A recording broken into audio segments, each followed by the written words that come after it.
Since gliding his way into millions of homes during the 1984 Olympics, Scott Hamilton has become synonymous with figure skating. Despite his success, some recent career challenges and a battle with cancer had Scott skating on thin ice. But this Thanksgiving, he returns to the rink with Christy Yamaguchi, Dorothy Hamill, and others for Kaleidoscope, a national television special to support cancer research. Scott talked with me at his home in Nashville about his triumph over cancer, his new family, and his faith. Losing my mother to cancer put me into the cancer community. We started fundraising within a year of her passing, and it changed my life forever. Having cancer myself, I realized that there are issues in this community that really need to be addressed. I thought with support, education, and obviously the never-ending funding of research that needs to be helped as well. So with Kaleidoscope on Ice, the show that's coming up, and with Sanofi Aventis and their pharmaceutical company and their commitment to this event of raising awareness for all women's cancers, it's just a thrill to be able to participate in things like this. How difficult was it getting back into shape? It was the hardest thing I've ever done in my life.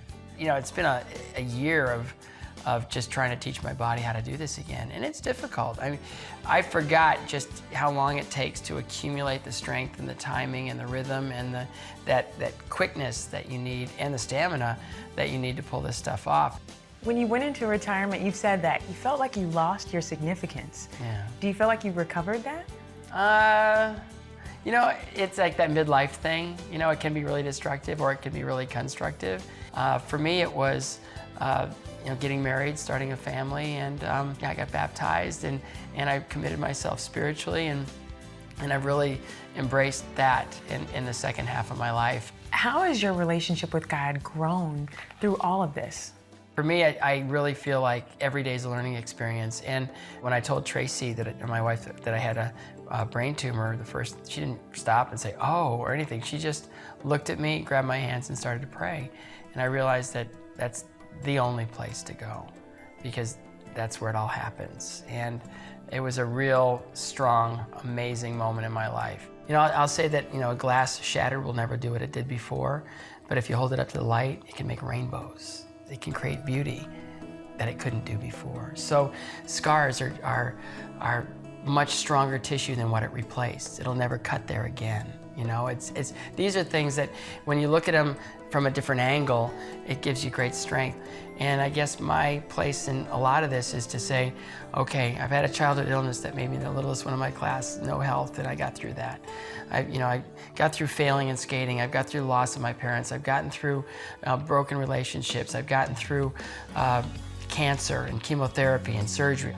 And I've chosen to really love life like I've never loved it before. When Scott recently participated in a cancer benefit in Cleveland, his first appearance in 5 years, he wasn't sure what to expect.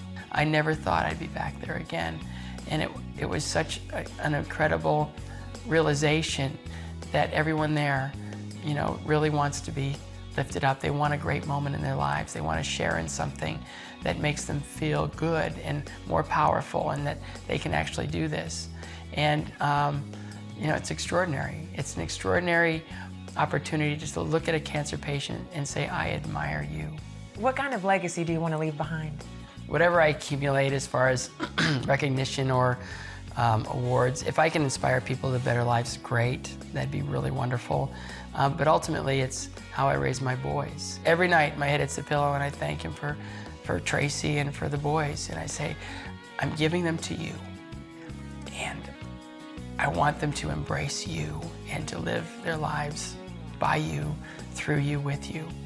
Every night, I thank God for these boys and the life that I've been given.